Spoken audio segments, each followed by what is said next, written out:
Assalomu alaykum. Yakov House obunachilar, aziz mijozlarimiz. Vodnikdamiz. 4 qavatli domni 3-qavatında 3 xonali kvartira chiqishini ko'rib chiqamiz. Bu yerimiz prixojiy zona.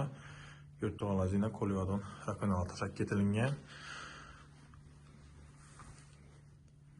Prixojiy mebellar.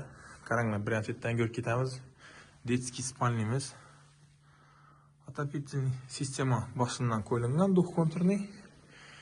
Bu yerda yuvinish xonasi.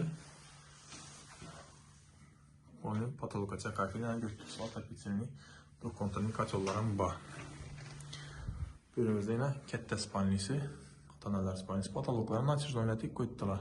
Registrlar koyulgan. Uy issiqqina. Eshiklar şimdi MDF eshiklardan. Bu yerimiz zal.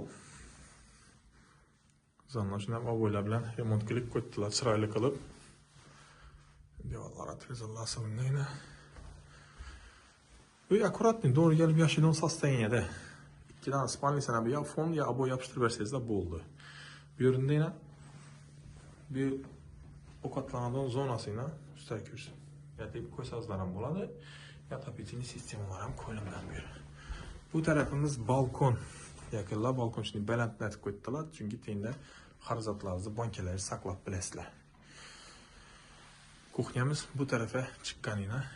Gördüğünüz Yanladım köp hudutkan, kuxnya bana çıkan için даже bu yere bana otopительni решоткаlar koyup getirgan aynaları akvadan. Yakınlar narxı dım acayip primoy egedan bu joy уже reklamaga çıkan ekan, 420 milliondan çıkan ekan.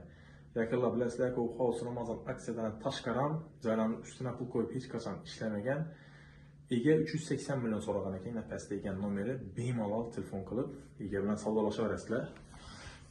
Mening joy 380 milyona tayyor, tim bo'ldi duh konturni kachollari bilan akkuratniy sostoyaniyada turgan joyni topish qiyin. Pastda nomerlar bemalol murojaat qilaveringlar.